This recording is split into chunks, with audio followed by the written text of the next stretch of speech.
How to track attendance in monday.com. Hello guys and welcome to this new tutorial.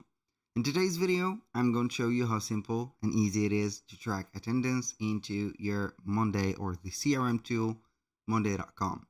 So we're going to head over to monday.com, sign in for an account, and then we are going to find the dashboard of ours or the home dashboard.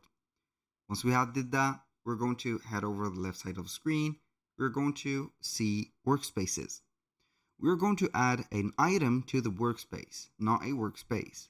Click on add, and then we're going to choose board. From the boards, we're going to choose start with template. Now, what we're going to do is going to be very simple.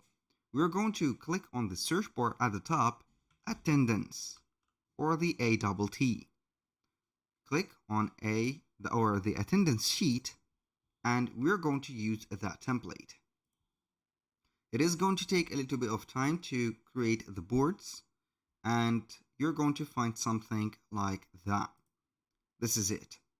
So this attendance board is going to have the month and the year, the item, and the week common, as you can see, the commencing, the employee, manager, employee ID, the days of the week that we have, the number of attendance, as you can see, sick day, absent, vacation, the weekly attendance, the weekly absence is going to be there.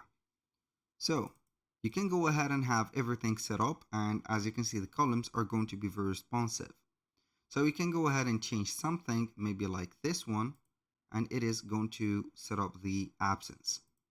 Like this, it is going to count as an absence. But if we have here something like 1, here it is going to be present, it is going to modify that.